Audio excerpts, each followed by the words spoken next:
You ready to get back at it? All right, let's do it.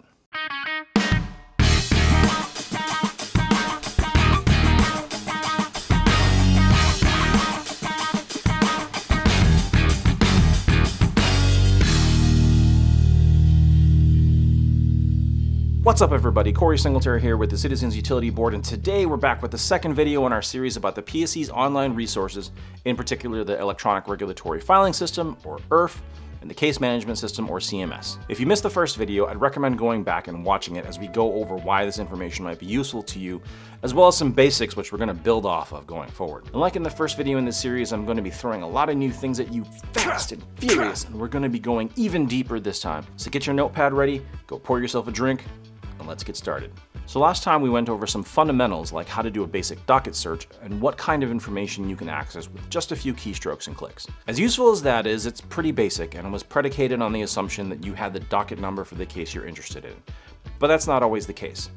In fact, as we'll get into in a future video, the easiest way for you to make sure you're not hearing about things after the fact and missing out on opportunities to make your voice heard by the Commission requires that you be able to work with the PSC's online tools without having a docket number at all. But first, we're going to need to add a few more tools to our utility regulatory sleuthing tool bag. Now, last time we learned how to use the quick single docket search form to pull up basic information about a case or all the documents filed in a particular docket. Now, this works fine as long as you have all of the parts that make up a docket number. Remember, those are the utility ID, the case type code, and the case index number.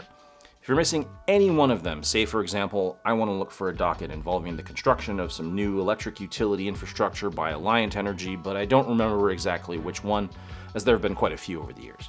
But I figure that's okay. I'll just do a partial search and narrow it down from there, much like you do with a regular web search through Google or Bing.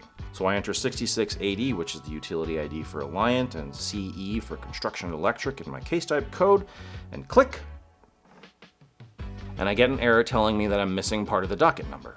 Same thing if I just wanted to put in just the utility ID. Maybe I'm an Alliant customer and I want to just see everything that's going on and then go from there. Again, an error telling me that I'm missing these two parts of the docket number. The other thing to consider is that even if you have a complete docket number, maybe it was provided in a bill insert from utility as part of a customer notification, if you do a quick document search, you're going to get every single filing that's been made in that case. Sometimes that's not so bad, and you can manually sift through reading the document descriptions and maybe find what you're looking for.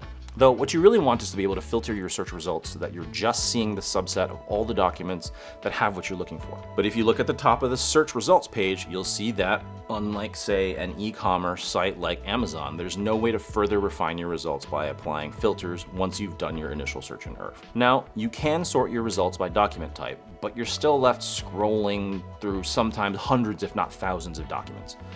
I will note that, as we saw in our last video, if you know the docket number and do a case info search instead of a document search, that will take you to the CMS page for that case, where if you go under the Documents tab, you can click on these links to bring up only certain document types, rather than everything. I will admit that this can work, and sometimes if you're already there, it can be a quick way to find what you need without going back to do a document search. But it's not elegant, and it requires way more clicking around, particularly if you have a general idea of what you're looking for, but just need something a little more powerful than the quick search that's on the ERF homepage. So what we need are some new tools, and for that we're going to need to dive deeper into the case management system and the advanced search tools in ERF. But before we do that, there's one thing we'll want to deal with.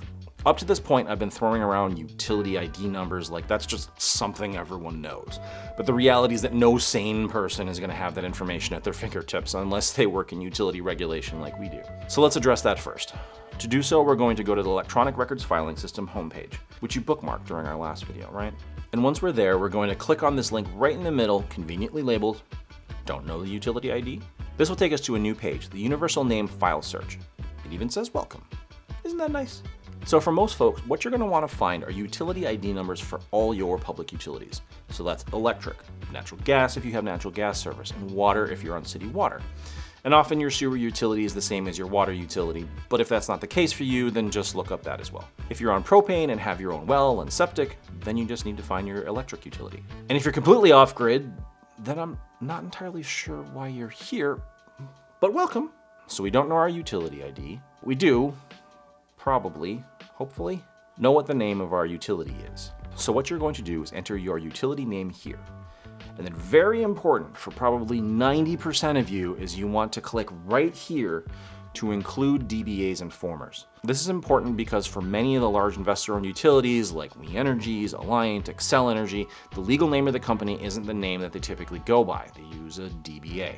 So for example, if I don't choose to use DBAs and I search for, let's say, Xcel, I get two telecom utilities, Xcel Telecommunications and Xcelis Communications, one of which is inactive, but no Xcel Energy. But if I enable DBAs, then I get Xcel Energy, which you can see right here is labeled as a DBA, along with some other utilities that match the search term I put in the name field. And if I search for Xcel Energy, I get just that one result. So using this search, you can see that Xcel Energy has a utility ID of 4220. My suggestion would be to make note of that somewhere so you don't have to look it up in the future, even though it's not too painful to do so. The other thing I'd do if one or more utilities does operate under a DBA is click through here to see what the legal name of the company is, because that's what typically is going to be used 99% of the time as we use the PSC website.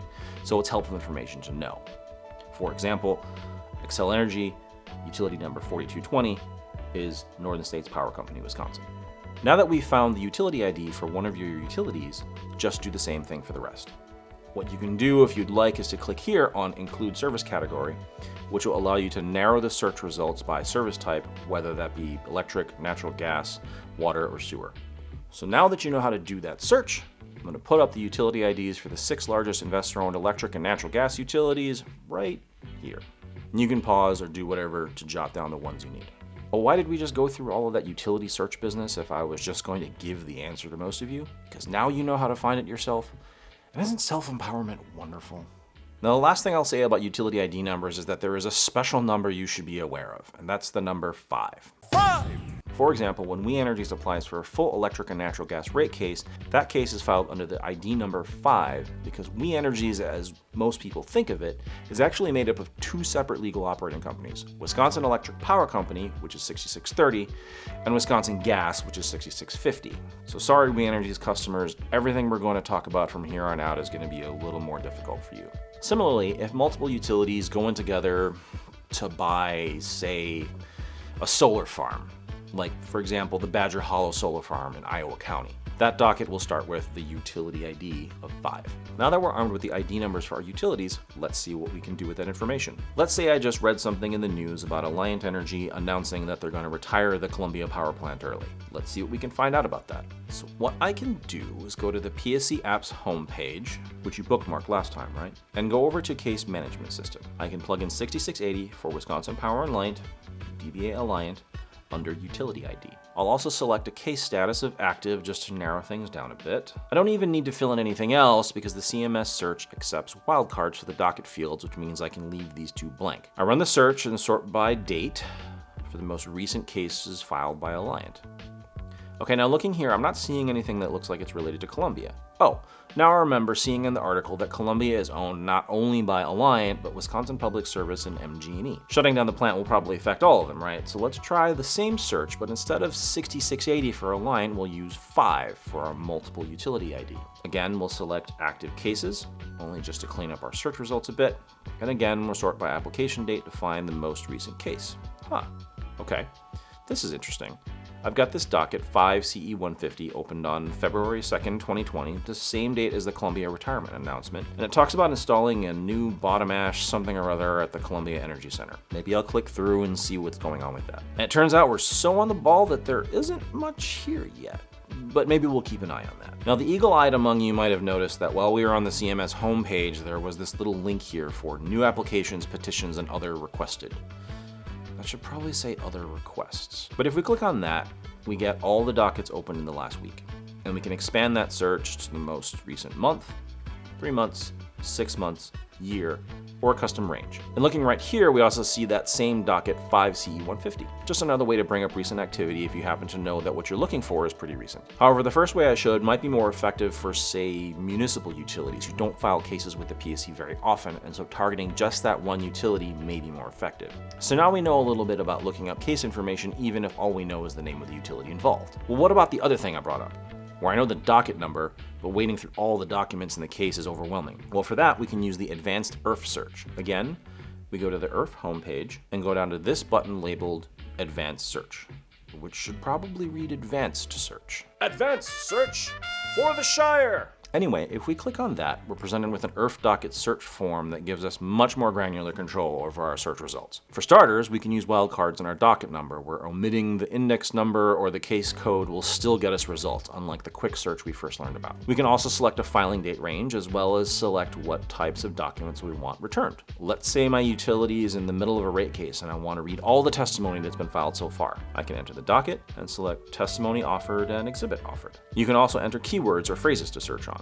For example, sometimes in the middle of a case, I just want to do a quick and dirty search to see if any parties offered testimony rebutting or responding to something I submitted as a witness, which means that they will use my name when referring to my testimony. I can then see that these witnesses at least used my name, and so I can prioritize reading their testimony first. Probably most useful to you all would be searching for notices and orders. For notices, what you're looking for is the notice of proceeding, or sometimes the notice of investigation, and the notice of hearing. The important thing about the notice of proceeding, or NOP, is that it officially marks the beginning of the case, and it's from that point that any clocks typically start ticking. There are some exceptions to this, notably some construction cases, but the issuance of an NOP indicates that the ball has officially started rolling. For example, parties typically have 14 days from the NOP to file an intervention request for party status. The notice of hearing, or NOH, is another important filing because it serves as the PSC's official notice of the date and time of any technical hearings or public hearings in the case. The NOH is also important because it is typically in the notice of hearing that you will find information about public comment periods and when those comment periods end. Finally are the Commission's orders,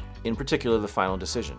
As the name implies, the final decision is the document that describes the Commission's final decision in a case. It's in the final decision that you can find out what the Commission actually did, and maybe even why, although I'll admit that sometimes that latter bit can be a bit thin. So I think that'll do it for this time.